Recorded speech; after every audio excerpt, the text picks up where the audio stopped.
Beren and Lúthien went free again, and together walked through the woods, renewing, for a time, their joy. And though winter came, it hurt them not, for flowers lingered where Luthien went, and the birds sang beneath the snow-clad hills.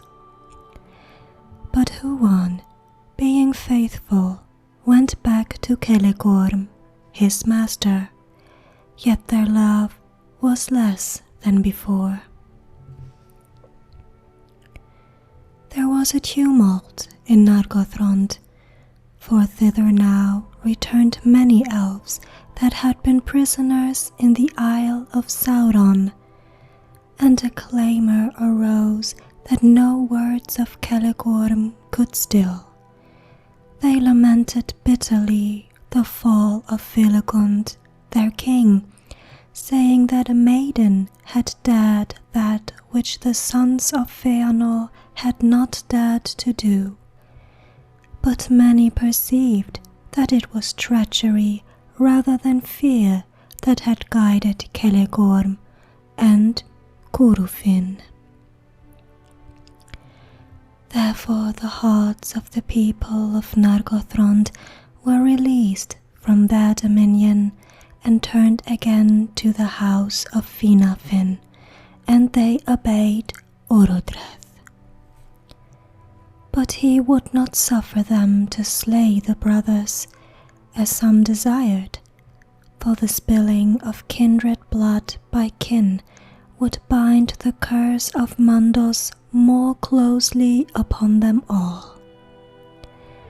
Yet neither bread nor rest would he grant to Celegorm and Curufin within his realm, and he swore that there should be little love between Nargothrond and the sons of Feanor thereafter.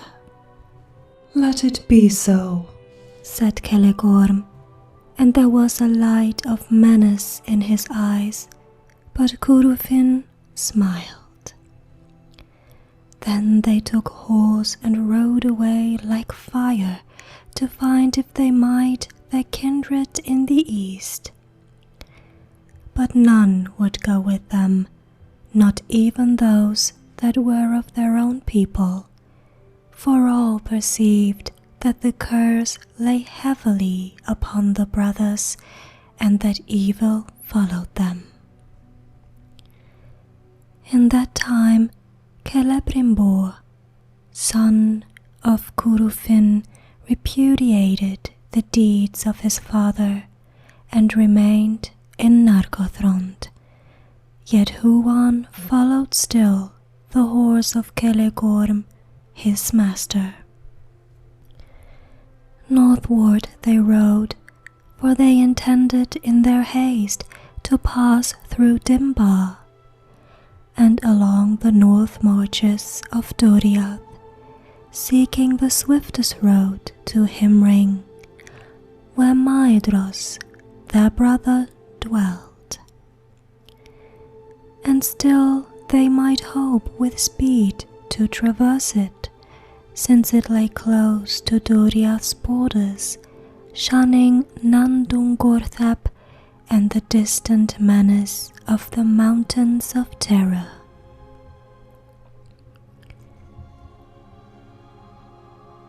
Now it is told that Beren and Lúthien came in their wandering into the forest of Brithiel, and drew near at last to the borders of Doriath. Then Beren took thought of his vow, and against his heart he resolved, when Lúthien was come again within the safety of her own land, to set forth once more. But she was not willing to be parted from him again, saying, "You must choose, Beren, between these two, to relinquish the quest and your oath, and seek a life of wandering upon the face of the earth, or to hold to your word and challenge the power of darkness upon his throne. But on either road I shall go with you, and our doom shall be alike." Even as they spoke together of these things, walking without heed of aught else, Celegorm and Curufin rode up, hastening through the forest, and the brothers espied them and knew them from afar. Then Celegorm turned his horse and spurred it upon Beren, purposing to ride him down. But Curufin, swerving, stooped and lifted Luthien to his saddle, for he was a strong and cunning horseman. Then Beren sprang from before Celegorm full upon the speeding horse of Curufin that had passed him, and the leap of Beren is renowned among men and elves. He took Curufin by the throat from behind and hurled him backward, and they fell to the ground together. The horse reared and fell, but Luthien was flung aside and lay upon the grass. Then Beren throttled Curufin, but death was near him, for Celegorm rode upon him with a spear. In that hour Huan forsook the service of Celegorm and sprang upon him, so that his horse swerved aside and would not approach Beren because of the terror of the great hound. Celegorm cursed both hound and horse, but Huan was unmoved. Then Luthien, rising, forbade the slaying of Curufin, but Beren despoiled him of his gear and weapons and took his knife, Angrist. That knife was made by Telsha of Nargothrond and hung sheathless by his side. Iron it would cleave as if it were green wood. Then Beren, lifting Curufin, flung him from him and bade him walk now back to his noble kinsfolk, who might teach him to turn his valor to worthier use. "Your horse," he said, "I keep for the service of Luthien, and it may be accounted happy to be free of such a master." Then Curufin cursed Beren under cloud and sky. "Go hence," he said, "unto a swift and bitter death." Celegorm took him beside him on his horse, and the brothers made then as if to ride away, and Beren turned away and took no heed of their words. But Curufin, being filled with shame and malice, took the bow of Celegorm and shot back as they went, and the arrow was aimed at Luthien. Huan, leaping, caught it in his mouth, but Curufin shot again, and Beren sprang before Luthien, and the dart smote him in the breast. It is told that Huan pursued the sons of Fëanor, and they fled in fear, and returning, he brought to Luthien a herb out of the forest. With that leaf she staunched Beren's wound, and by her arts and by her love she healed him, and thus at last they returned to Doriath. There Beren, being torn between his oath and his love, and knowing Luthien to be now safe, arose one morning before the sun and committed her to the care of Huan. Then in great anguish he departed, while she yet slept upon the grass. He rode northward again with all speed to the pass of Sirion, and coming to the skirts of Taur Nufuin, he looked out across the waste of Anfauglith, and saw afar the peaks of Thangorodrim.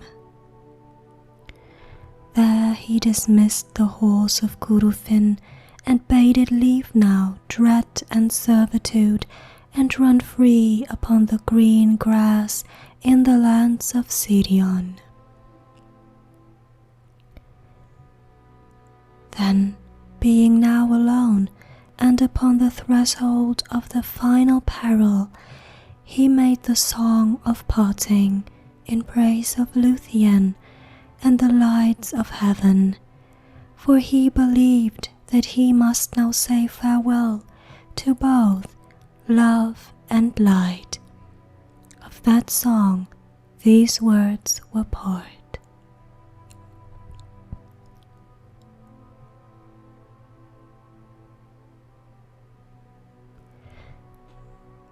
Farewell, sweet earth and northern sky, forever blessed, since here did lie, and here with lissom limbs did run, beneath the moon, beneath the sun, Luthien Tinuvial.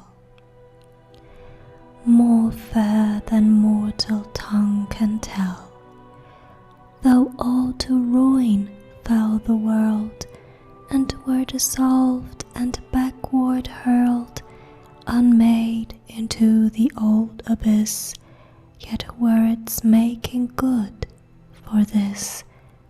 The dusk, the dawn, the earth, the sea, that Luthien for a time should be.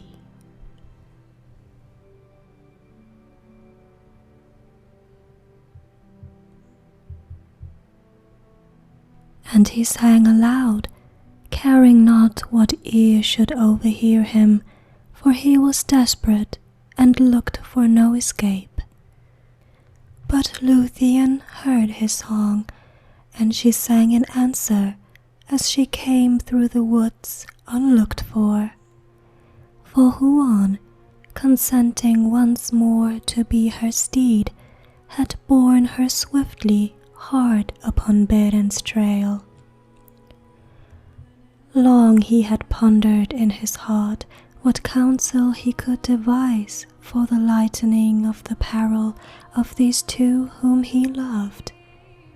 He turned aside, therefore, at Sauron's isle, as they ran northward again, and he took thence the ghastly wolf-hame of Draugluin, and the bat fell of Thuringwithiel.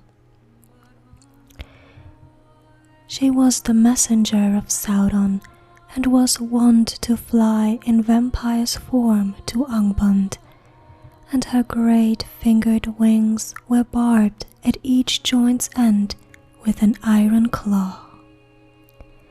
Clad in these dreadful garments, Huan and Luthien ran through Taur Nufuin, and all things fled before them. Beren, seeing their approach, was dismayed, and he wondered, for he had heard the voice of Tinuvial, and he thought it now a phantom for his ensnaring. But they halted and cast aside their disguise, and Luthien ran towards him. Thus Beren and Lúthien met again between the desert and the wood. For a while he was silent and was glad, but after a space he strove once more to dissuade Luthien from her journey. Thrice now I curse my oath to Thingol, and I would that he had slain me in Menegroth rather than I should bring you, under the shadow of Morgoth. Then, for the second time, Huan spoke with words, and he counselled Beren, saying, "From the shadow of death you can no longer save Luthien, for by her love she is now subject to it. You can turn from your fate and lead her into exile, seeking peace in vain while your life lasts.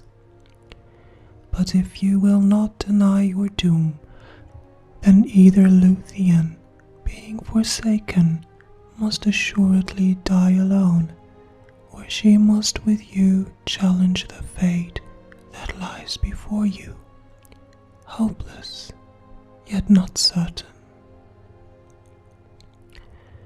Further counsel I cannot give, nor may I go further on your road.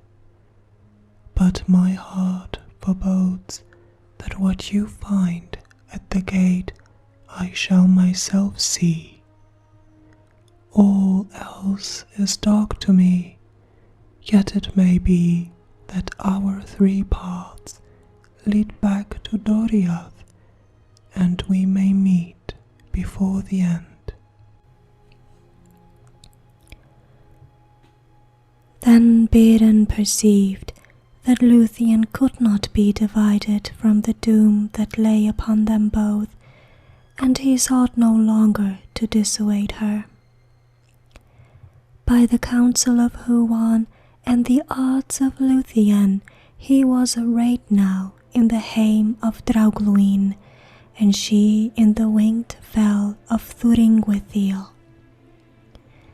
Beren became in all things like a werewolf to look upon, save that in his eyes there shone a spirit grim indeed, but clean.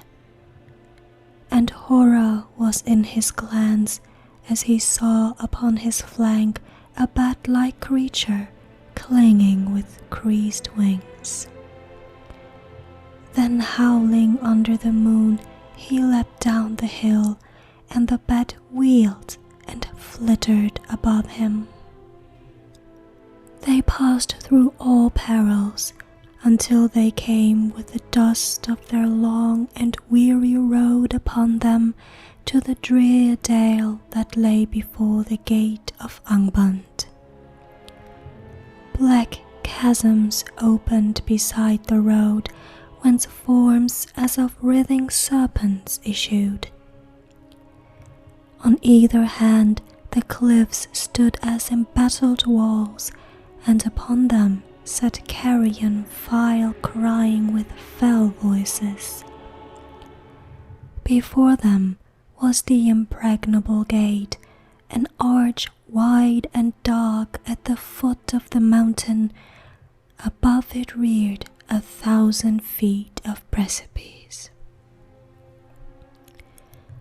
There dismay took them, for at the gate was a guard of whom no tidings had yet gone forth.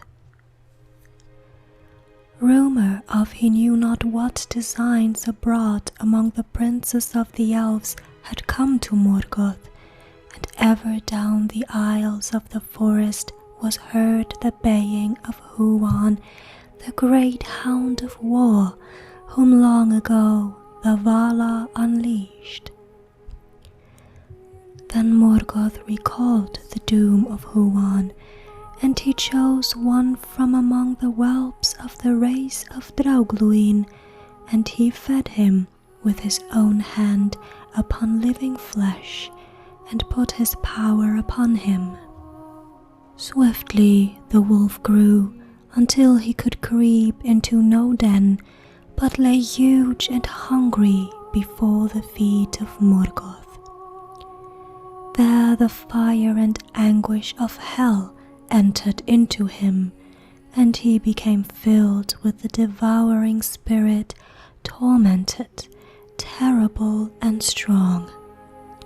Karkaroth, the red maw, he is named in the tales of those days, and Anfauglir, the jaws of thirst. And Morgoth set him to lie unsleeping before the doors of Angband, lest Huan came. Now Carcharoth espied them from afar, and he was filled with doubt, for news had long been brought to Angband that Draugluin was dead. Therefore when they approached, he denied them entry and bade them stand, and he drew near with menace, scenting something strange in the air about them.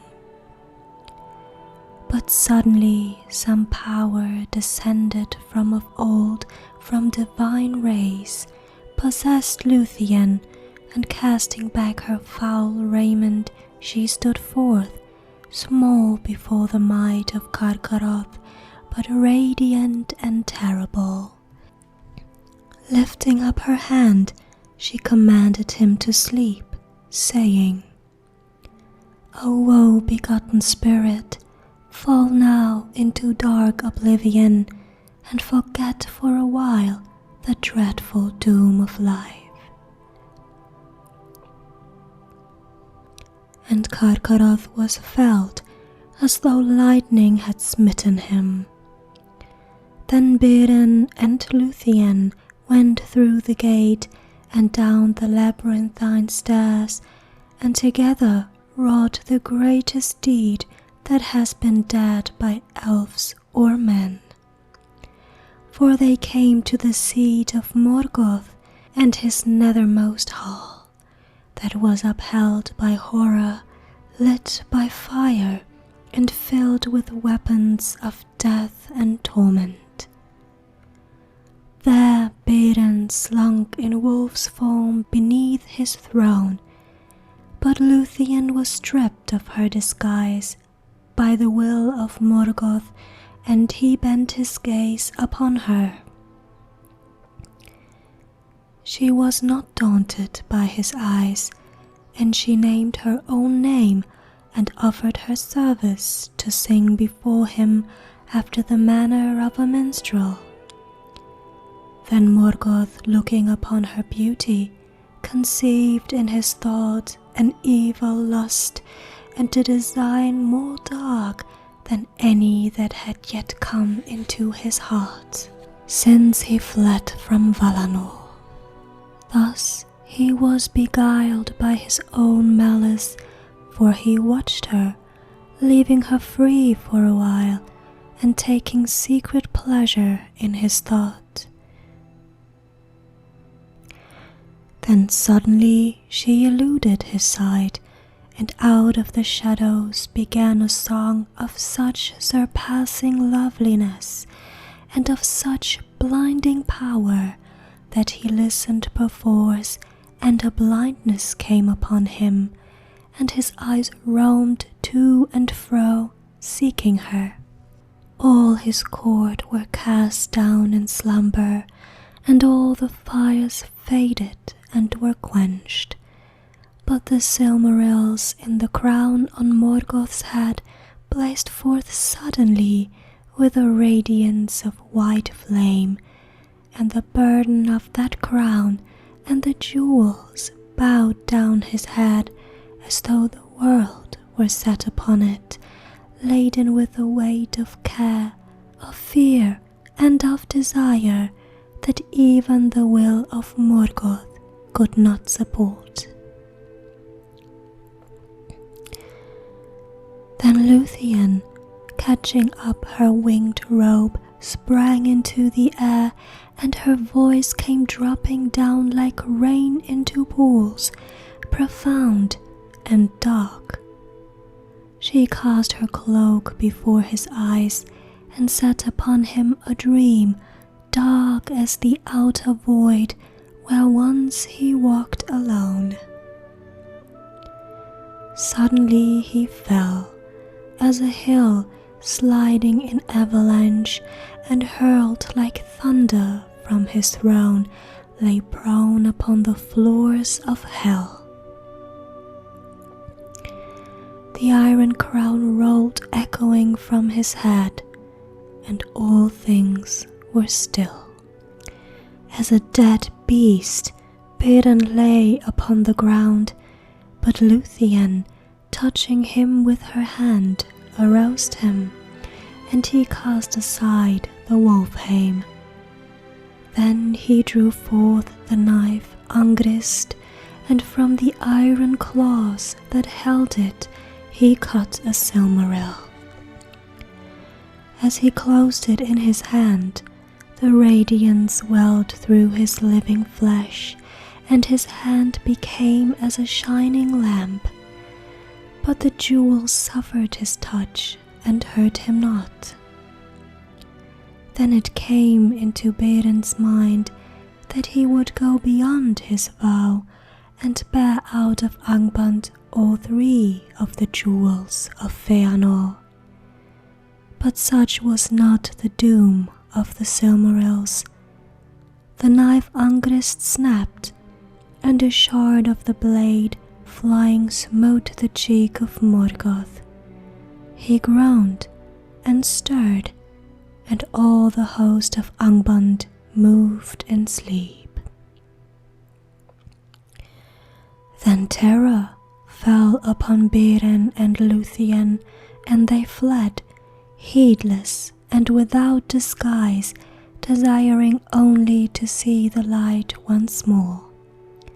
They were neither hindered nor pursued, but the gate was held against their going out, for Carcharoth had arisen from sleep and stood now in wrath upon the threshold of Angband. Before they were aware of him, he saw them and sprang upon them as they ran. Luthien was spent, and she had not time nor strength to quell the wolf. But Beren strode forth before her, and in his right hand he held aloft the Silmaril. Carcharoth halted, and for a moment was afraid. "Get you gone and fly," cried Beren, "for here is a fire that shall consume you and all evil things." And he thrust the Silmaril before the eyes of the wolf. But Carcharoth looked upon that holy jewel and was not daunted, and the devouring spirit within him awoke to sudden fire, and gaping he took suddenly the hand within his jaws, and he bit it off at the wrist. Then swiftly all his inwards were filled with the flame of anguish, and the Silmaril seared his accursed flesh. Howling he fled before them, and the walls of the valley of the gate echoed with the clamor of his torment. So terrible did he become in his madness that all the creatures of Morgoth that abode in that valley, or were upon any of the roads that led thither, fled far away, for he slew all living things that stood in his path, and burst from the north with ruin upon the world. Of all the terrors that came ever into Beleriand ere Angband's fall, the madness of Carcharoth was the most dreadful, for the power of the Silmaril was hidden within him. Now Beren lay in a swoon within the perilous gate, and death drew nigh him, for there was venom on the fangs of the wolf. Luthien with her lips drew out the venom, and she put forth her failing power to staunch the hideous wound. But behind her, in the depths of Angband, the rumor grew of great wrath aroused. The hosts of Morgoth were awakened.